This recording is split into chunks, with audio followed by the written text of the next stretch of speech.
예수 그리스도의 종 바울은 사도로 부르심을 받아 하나님의 복음을 위하여 택정함을 입었으니 이 복음은 하나님이 선지자들을 통하여 그의 아들에 관하여 성경에 미리 약속하신 것이라.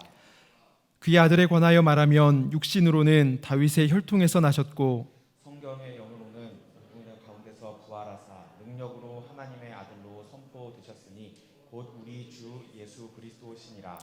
그로 말미암아 우리가 은혜와 사도의 직분을 받아 그의 이름을 위하여 모든 이방인 중에서 믿어 순종하게 하나니. 너희도 그들 중에서 예수 그리스도의 것으로 부르심을 받은 자니라. 함께 읽겠습니다. 로마에서 하나님의 사랑하심을 받고 성도로 부르심을 받은 모든 자에게 하나님 우리 아버지와 주 예수 그리스도로부터 은혜와 평강이 있기를 원하노라. 아멘. 오늘은 기독교 신앙에 있어서 가장 중요한 진리라고 말하면서도 어쩌면 가장 소홀히 여겨지고 있는 주제, 복음에 대해서 잠시 생각해 보도록 하겠습니다. 우리가 오늘 읽었던 로마서 말씀은 바울 사도가 3차 전도 여행이 끝나갈 무렵에 고린도에 머물면서 기록했던 편지입니다. 이때까지만 해도 바울 사도는 로마의 성도들을 직접 만난 적이 없었습니다.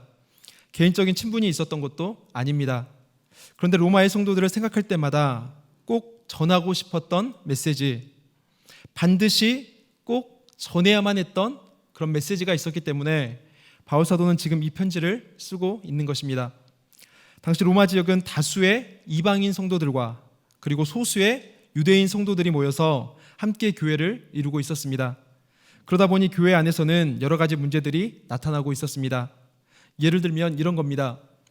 유대인 성도들은 그들이 늘 믿어왔던 방식대로, 구약의 유대교의 방식대로 유대의 전통을 따라서 예수님을 믿었기 때문에 예수님을 제대로 믿으려면 지금도 할례를 받고 음식법이나 정결법 이런 것을 다 지켜야 된다라고 생각했습니다. 그래서 이방인 성도들에게 요구하기를 너희가 진정한 하나님의 백성이 되려거든 믿음만 가지고서는 안 되고 우리처럼 할례도 받고 율법도 철저히 지켜야 된다라고 가르쳤던 것입니다. 아니, 지금까지 사도들에게 배워왔던 것은 할례나 음식법, 정결법 이런 것이 중요한 게 아니라 예수님을 믿는 믿음이 중요하고 그 믿음만 있으면 구원받기에 충분하다고 배워왔는데 유대인 출신 성도들이 자꾸 다른 이야기를 하다 보니까 믿은 지 얼마 안 된 이 이방인 성도들은 무슨 말이 맞는지 헷갈리기 시작했던 것입니다. 그래서 바울 사도는 이런 다툼들을 정리해주고 복음이 변질되는 것을 막기 위해서 이 편지를 써서 로마로 보내고 있는 것입니다. 그러면서 편지의 서두를 이렇게 시작하고 있습니다. 우리 1장 1절 말씀을 보시겠습니다. 예수 그리스도의 종 바울은 사도로 부르심을 받아 하나님의 복음을 위하여 택정함을 입었으니. 여기에 보시면 바울 사도가 자신을 소개할 때 세 가지의 수식어를 사용하고 있는 것을 볼 수 있습니다. 첫 번째, 예수 그리스도의 종. 두 번째, 사도. 세 번째, 하나님의 복음을 위하여 택정함을 입은 자. 바울 사도는 자신이 예수님을 만나고 나서 이런 사람이 되었다고 아주 분명하게 자신의 입으로 고백하고 있는 것입니다. 나는 그리스도의 종이며 나는 그리스도로부터 보냄을 받은 사도이고 나는 하나님의 복음을 위하여 택정함을 입은 자입니다. 자신의 정체성이 아주 분명하지 않습니까? 이것이 바로 바울 사도가 깨달았던 자신의 비전입니다. 일반적으로 우리는 비전이라는 말을 나의 꿈을 이루고 나의 계획을 이루는 것이라고 생각할 때가 많이 있습니다. 그런데 사실 이 비전이라는 말은 하나님이 나를 세상에 보내신 사명을 깨닫는 것이고 나를 통해서 펼쳐가실 일이 무엇인가를 깨닫는 것, 이것이 진짜 비전이라고 할 수 있습니다. 그래서 비전을 가지세요, 이런 말은 젊은 사람에게만 해당되는 말이 아니고 남녀노소 할 것 없이 우리가 다 하나님 앞에서 비전을 가지고 그 비전을 위해서 살아가야 하는 것입니다. 사랑하는 성도 여러분, 그렇다면 오늘 하나님께서 여러분에게 주신 비전은 무엇입니까? 이 세상을 사는 동안에 하나님이 내게 맡겨주신 사명은 무엇이고 나를 통해서 이루고자 하시는 뜻은 무엇입니까? 바울 사도는 나는 예수님의 종이라고 하는 아주 분명한 정체성이 있었습니다. 종이 어떤 사람입니까? 종은 자기 주장대로 사는 사람이 아닙니다. 자기의 소유를 위해서 사는 사람도 아닙니다. 명예도 없이 그저 주인을 위해서 살아가는 그런 존재가 바로 종입니다. 그런데 그 누구보다도 탁월한 가문에서 태어났고 학문적인 지식도 충분하게 갖추었고 정치적인 힘, 경제적인 부를 가지고 있었던 바울 사도가 이 모든 것을 뒤로하고 누군가의 종으로 살아간다고 하는 것은 결코 쉬운 일이 아닐 것입니다. 그럼에도 불구하고 바울 사도는 예수 그리스도의 종으로 사는 것이 나의 비전이요 나의 사명이라는 것을 알았기 때문에 이제는 자기가 자랑해왔던 모든 것을 다 배설물로 여기고 오직 주인 되신 주님만 위해서 살아가겠노라 고백하고 있는 것입니다. 그렇다면 바울 사도가 이러한 비전을 깨닫게 된 계기가 무엇이겠습니까? 바로 복음을 만났기 때문입니다. 복음으로 오신 주님을 만났고 그 복음이 자신을 완전히 사로잡았고 자신을 완전히 바꿨기 때문에 바울 사도는 평생을 예수 그리스도의 종으로 살아갔고 그렇게 살기를 주저하거나 두려워하지 않았던 것입니다. 정현종이라는 시인이 쓴 시 중에서 방문객이라는 시가 있습니다. 내용이 이렇습니다. 사람이 온다는 건 실은 어마어마한 일이다. 그는 그의 과거와 현재와 그리고 그의 미래와 함께 오기 때문이다. 한 사람의 일생이 오기 때문이다. 한 사람이 나를 찾아온다는 것, 한 사람을 내가 만나고 그와 삶을 나눈다는 것이 이처럼 어마어마한 일이라면, 이처럼 엄청난 일이라면 하물며 전능하신 하나님의 아들을 만난다는 것, 세상을 지으시고 천지만물을 다스리시는 주님을 만난다는 것은 얼마나 영광스럽고 얼마나 놀라운 일이겠습니까? 그런데 왕의 왕 되신 주님이 보잘것없는 우리들을 찾아오셨습니다. 이 놀라운 복음, 이 엄청난 복음을 하나님께서 우리에게 선물로 주셨습니다. 그렇다면 복음이 강팍했던 사도 바울을 변화시켰던 것처럼 오늘 우리에게도 역사하셔서 우리를 능히 하나님의 사람으로 변화시켜 가실 줄로 믿습니다. 그래서 복음은 진정으로 복된 소식이며 기쁨의 소식인 것입니다. 우리 이어지는 2절 말씀에 보시면 바울 사도는 로마 교회 성도들에게 복음을 이렇게 설명하고 있는 것을 볼 수 있습니다. 이 복음은 하나님이 선지자들을 통하여 그의 아들에 관하여 성경에 미리 약속하신 것이라. 복음은 하나님의 아들에 관하여 성경에 미리 약속하신 것이라 말씀하고 있습니다. 그러니까 복음을 가장 핵심적으로 요약하면 복음은 곧 예수님이시고 이 복음이신 예수님을 우리가 약속으로 받았다는 것입니다. 우리가 잘 아는 것처럼 예수님이 사람의 몸을 입고 성육신하신 것은 2000년 전의 일입니다. 그런데 복음에 대한 약속은 이보다 훨씬 더 이전에 주어졌습니다. 대표적인 말씀이 창세기 3장 15절에 나오는 말씀인데요. 장차 오실 예수님이 사단의 머리를 밟고 승리하실 것을 약속해 주셨습니다. 그래서 우리는 이 말씀을 원시복음이라고 부릅니다.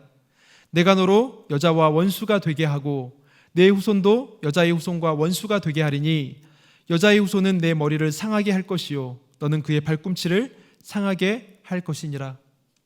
바로 여기서 오실 예수님에 대한 약속을 주시는 것입니다. 결국 복음은 신약 시대에 와서 새롭게 주신 것이 아니고 구약 시대에도 이미 있었으며 더 나아가서 앞으로 펼쳐질 인류의 전 역사 속에서도 영원히 함께할 하나님의 변치 않는 약속이라는 것입니다. 하나님은 아담이 죄에 빠진 그 어둠의 순간에, 고통과 절망의 그 순간에 한 줄기의 찬란한 빛처럼 복음을 인류에게 주셨습니다. 저주의 순간에 그 저주를 뛰어넘는 기쁜 소식, 복된 소식을 하나님께서 주신 것입니다. 이것이 바로 복음의 역설이자 복음이 우리에게 진정 기쁜 소식이고 복된 소식이 되는 이유인 것입니다. 굉장히 부끄러운 고백이긴 하지만 사실 저는 모태 신앙임에도 불구하고 또 주일학교를 전부 개근했음에도 불구하고 복음이 무엇인지를 잘 몰랐습니다. 아브라함이나 이삭, 다윗과 같이 이런 사람들이 구원받았다는 것은 알고 있었는데 어떻게 구원을 받았는지에 대해서는 크게 오해하고 있었습니다. 구약 시대에는 예수님이 안 계실 때였으니까 하나님 말씀에 순종해서 이 사람들이 구원을 받았고 선한 양심을 따라서 구원을 받는다고 배웠습니다. 그리고 그게 맞는 줄 알고 그렇게 알고 있었습니다. 그런데 만약 이것이 진짜라면 구약과 신약은 구원의 길을 다르게 제시하고 있다는 말이 되는 것입니다. 구약의 성도들은 선한 양심 혹은 율법을 잘 지키는 그들의 행함으로 구원을 받는 것이고 신약의 성도들은 믿음으로 구원을 받는다. 그러면 구원의 길을 하나님께서 구약과 신약을 다르게 제시한다는 말이 된다는 것입니다. 그렇게 되면 구원의 길은 시대마다 달라질 수 있다는 결론을 내릴 수밖에 없는 것입니다. 과연 그렇겠습니까? 그럴 리가 없습니다. 그럴 수 없습니다.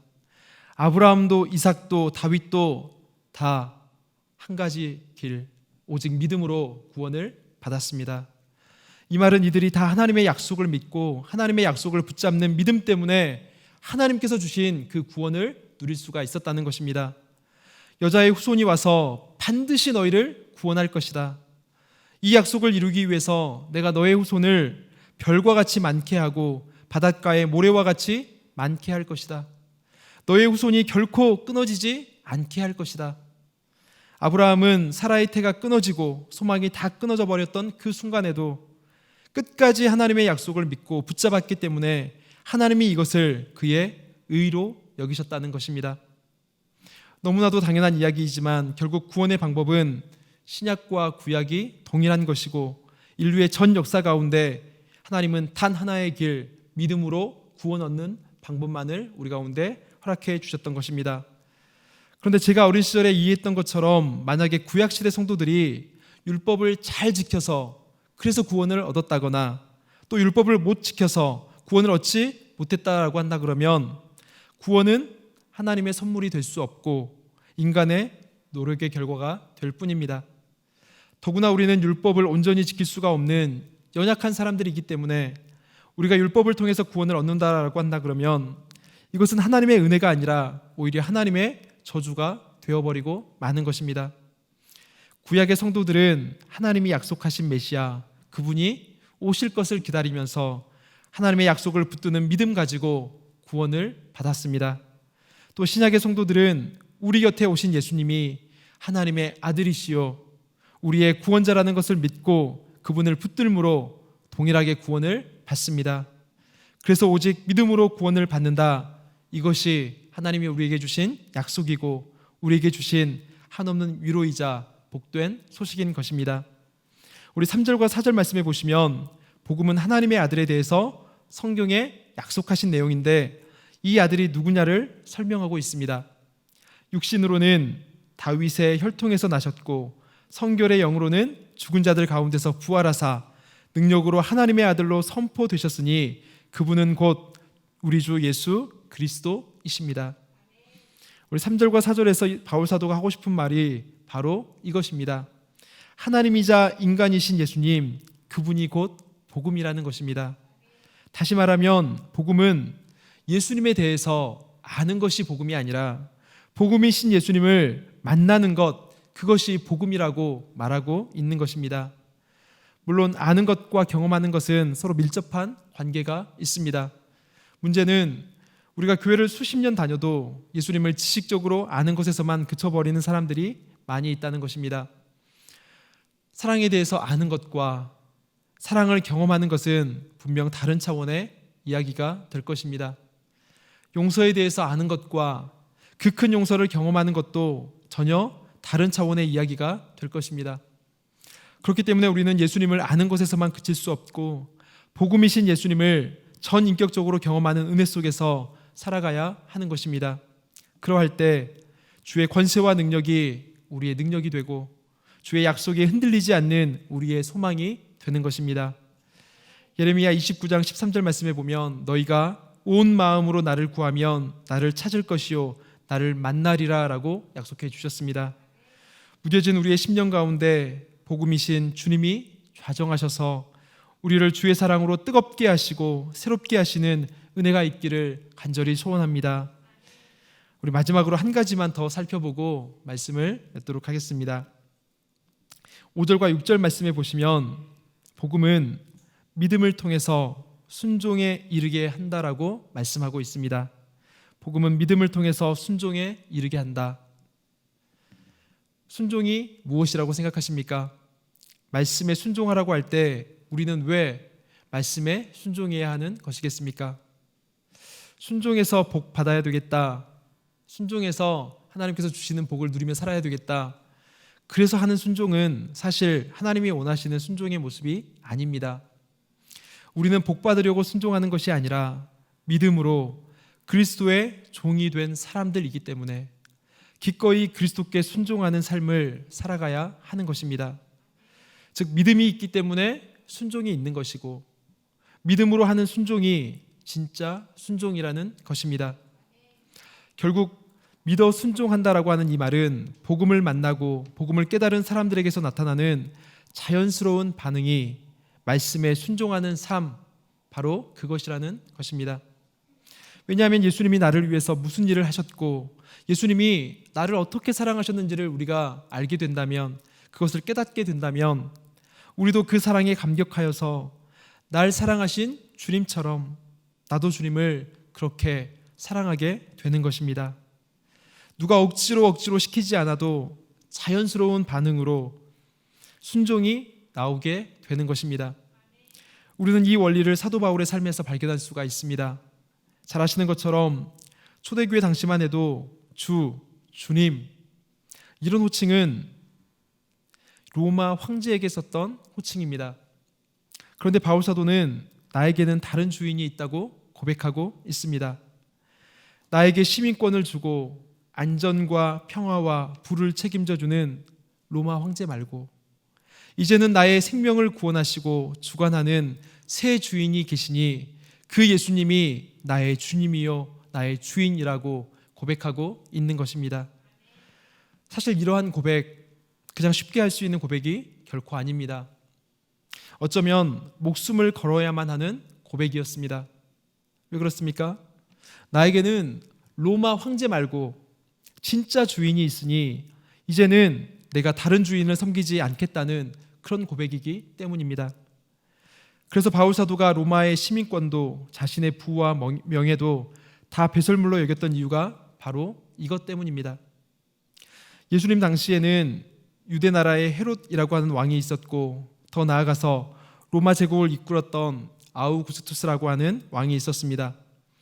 당시에 로마의 복음은 이 막강한 힘을 가진 아우구스투스가 태어났다라고 하는 것, 이것이 그들이 생각했던 최고의 복음이었습니다.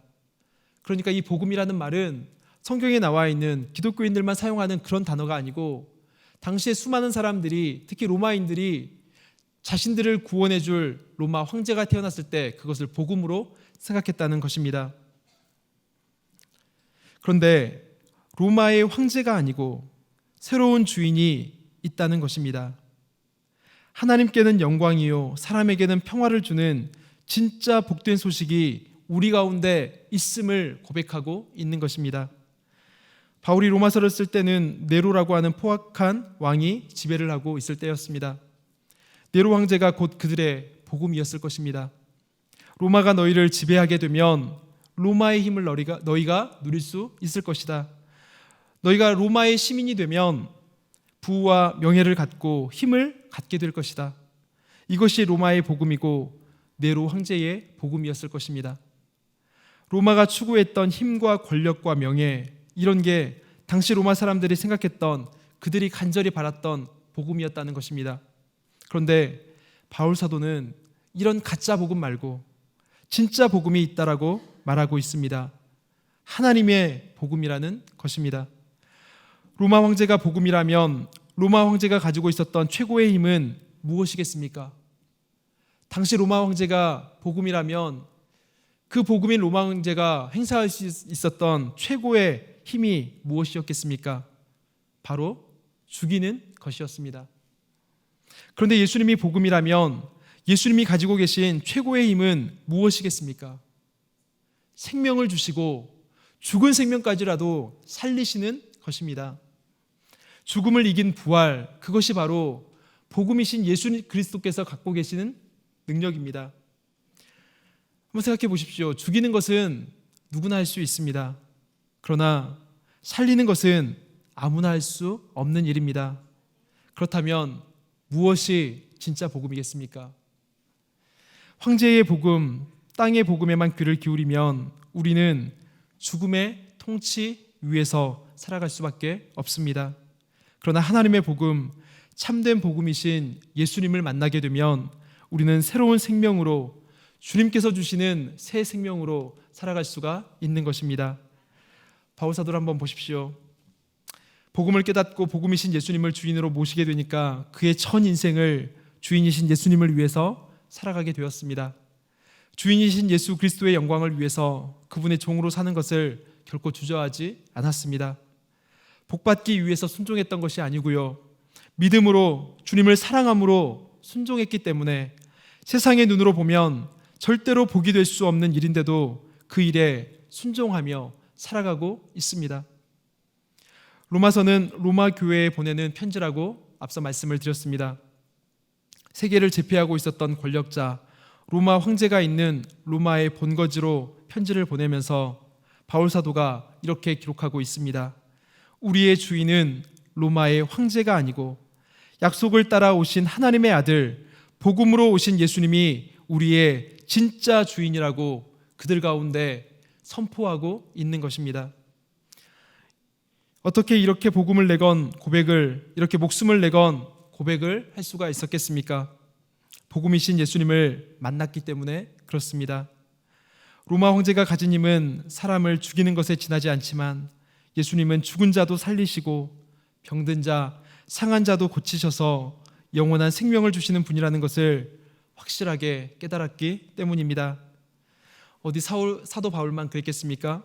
수많은 믿음의 사람들이 다른 복음 쫓아가지 않고 단 하나의 복음, 예수 그리스도의 복음만을 붙잡고 살기 위해서 수없이 발버둥을 쳐왔습니다. 우리는 복음이 나에게 안락함이나 편안함을 가져다 줄 것이라고 생각할 수 있지만 사실 복음으로 사는 것은 그리 쉬운 일이 아닙니다. 겉옷을 벗어서 달라하면 속옷도 벗어주라 말씀하시고 왼뺨을 맞으면 오른편 뺨도 돌려대야 하는 것이 복음의 방식대로 살아가는 방식이기 때문입니다. 하지만 사도 바울을 비롯한 수많은 신앙의 선배들이 세상에서 핍박을 받고 무시와 조롱을 받고 때로는 죽음의 두려움 앞에 서기도 했지만 참된 주인이신 예수님을 포기할 수 없어서 묵묵히 그 길을 걸어갔던 것입니다. 그렇다면 오늘 우리는 어떻습니까? 참된 복음이신 예수님을 만나고 예수님의 종으로 살아가고 계십니까? 아니면 아직도 땅의 복음, 헛된 복음을 쫓아가고 계시지만은 않습니까? 복음을 경험하면 인생의 주인이 바뀌고 내가 섬기는 왕이 바뀌는 놀라운 변화를 경험하게 됩니다. 주인이 바뀌었기 때문에 반드시 이전과는 다른 방식으로 살아갈 수밖에 없다는 것입니다. 비록 우리가 사도 바울처럼은 아니더라도 우리가 예수 그리스도의 그 사랑에 압도되면 조금씩 우리의 삶의 방향이 바뀌게 되고 우리의 삶의 태도, 우리의 삶의 모습이 바뀌게 될 줄로 믿습니다. 이 시간 무너진 우리의 심령 가운데 복음의 감격, 복음의 기쁨이 회복되어서 날마다 복음의 능력을 경험하며 살아가는 은혜가 있기를 간절히 소원합니다. 기도하겠습니다.